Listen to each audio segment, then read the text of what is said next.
All right. Welcome into another day in our daily Devos in the Psalms. I'm Pastor Rick. Glad to be here with you today. And we are in Psalm 26. And just thinking how cool it is that God gave us two, obviously, gave us 66 books in the Bible for us to look at and learn from and really kind of process all kinds of stuff and allow the Holy Spirit to speak to us through it. And it's great. But I was thinking about the book of Proverbs. We went through the book of Proverbs back in October, just one chapter at a time, once a day. The day one of the month, you read chapter 1, day 12, you read chapter 12, so on and so forth. And it's very good, practical, like wisdom, very thoughtful, very fill your head with knowledge and understanding. And that's really, really good, really, really necessary. But I think sometimes, because we're human, we end up taking that concept all the way to an extreme end, and we can become calculated and formulaic in how we think life works. But if you've lived long enough, I think you kind of know, what life is not as formulaic. It's not as planned out and predictable as we would like it to be. Sometimes things happen where we don't understand why it happened. We don't agree with it. We're not big fans of it. Maybe worse than that. But so God gave us the book of Proverbs, to learn and grow in wisdom and knowledge and understanding. And then He gave us the book of Psalms to be able to see humanity, to be able to see what does it look like to have a relationship with God, even while going through hard times, even while being ridiculed, while being chased, while being maybe even harmed physically, maybe attacked emotionally, relationally. Like there's so many different types of emotions and situations that the psalmists were going through when they wrote these songs to the Lord. It gives us a great model for how we can process our lives before the Lord. And so I just wanted to, kind of encourage you in that, as you go through the Psalms, think about how it applies to how you're living your life and how you're shaping your emotions and your attitude towards the Lord, even when you're going through good times or where you're going through really challenging times. So let's jump into to chapter 26 here, and we will. So it is a prayer for vindication. What does vindicate mean? Vindicate means to be shown to be without suspicion, to be made like justified, basically. So show that my cause is correct. So vindicate me, Lord, because I have lived with integrity and have trusted in the Lord without wavering. Test me, Lord, and try me. Examine my heart and my mind. For your faithful love guides me, and I live by your truth. And I think, this is a really powerful little prayer to start out with. And it's pretty interesting to try to apply it to your own life, for you to say to the Lord, hey, Lord, vindicate me, remove suspicion.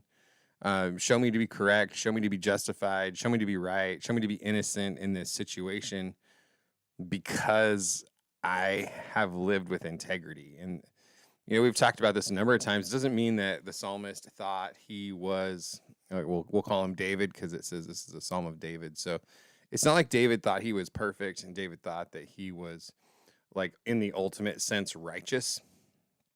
He was speaking sheerly about how he has set up his life. He set up his life to live according to the principles and laws and rules and everything that God had set forth. And so he's saying, like, hey, I'm living with integrity, and that's important because it builds you on a foundation that is solid. When we build our lives on the Word of God, it's like Jesus said, the man that builds his house upon a rock, upon a strong, sturdy foundation, is like one who hears my words and goes and does them. And that's what David is really saying. He's like, I have heard your word, and I've not just heard your word, but I've actually done your word. living my life with integrity. Because integrity means to be all one. Like, you're not one way when these people are looking at you and a different way when other people are looking at you. You are one way all the time, one way or another, you know.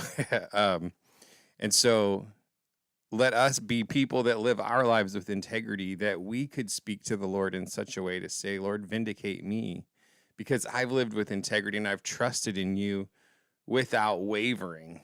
Whew. I mean, I just like thinking about those words right there and being a little intimidated by that. Test me, Lord, try me, examine my heart and my mind. And I think this is a great test right here to think through, how comfortable are you saying that to the Lord? And if you don't feel super confident or comfortable saying verse 2 to the Lord, then maybe he's asking you to do a little searching in your own heart. And that would be a very, very profitable thing to spend your time doing. So if you're not ready to have the Lord test you and try you and examine your heart and mind, maybe you could start on your own and say, okay. But then, I mean, obviously we need the Lord's help to really grow in all those areas. So, all right. I do not sit with the worthless or associate with hypocrites. I hate a crowd of evildoers, and I do not sit with the wicked. I wash my hands in innocence and go around your altar, Lord, raising my voice in thanksgiving and telling about your wondrous works. So the first concept that he's talking about here, you know, I don't sit or associate, don't sit with the wicked. This kind of harkens back to Psalm 1. Blessed is the man that walks not in the counsel of the ungodly, nor sits in the seat of the scornful, nor walks in the way of sinners. His delight should be in the law of the Lord, in which he meditates day and night. So you have to be really careful who you choose to spend your time around, who you choose to associate with on a regular basis, because it is a foregone conclusion. It is a guarantee that the people that you invest the most of your life with are going to impact the direction your life goes. And so he's saying, living my life with integrity and trusting you without wavering leads me to not sit with worthless or associate with hypocrites or be around the evildoers or sit with the wicked. Like, I don't want to hang with them. And again, it doesn't mean you can't be friends with people, and doesn't mean you got to be all holier than thou, that kind of thing. But you have to be really careful who you are spending that bulk amount of time with, that kind of soul forming kind of time. And then I love that he's raising my voice in thanksgiving and telling about your wondrous works. Like, hey, if you are going to be around all those kinds of people, let that be your testimony, that you raise your voice in thanksgiving and telling about all of the Lord's wondrous works. Lord, I love the house where you dwell, the place where your glory resides. Do not destroy me along with sinners, or my life along with men of bloodshed, in whose hands are evil schemes and whose right hands are filled with bribes.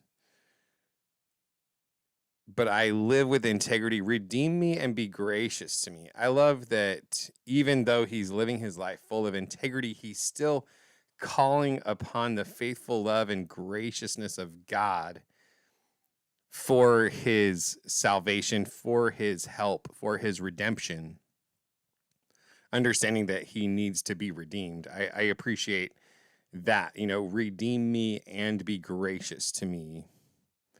So redemption, you know, is like to be bought back. And so obviously, which is what Jesus did for us on the cross. And so we all need to be redeemed. We all, like, that's part of the whole salvation journey, is redemption. And he's like, but not just redeem me, but then be gracious to me, unmerited favor upon being redeemed. And he's not afraid to ask God to do that, because he knows how good he is. Because as you can tell from the relationship that he talked about having with the Lord in Psalm 23, with the Lord being his shelter, and he has everything that he needs and all of that. But going back to verse 8 for a moment, Lord, I love the house where you dwell, the place where your glory resides. And I just felt a prompting to ask the question, what is your heart response to the presence of God right now? What is your response to the house of God? Is it a place where you want to be? Is it a place where you aim to be? Is it a place that you prioritize? And that would be a great, again, like gut check moment. So instead of saying, Lord, I love the house where you, like, replace Lord with, do I love the house where you dwell? The place where your glory is. Do I love it? And if not, why not? What's going on that's making you not? And then let's get some people around you to help you walk through that journey, because it's important. So I live with integrity.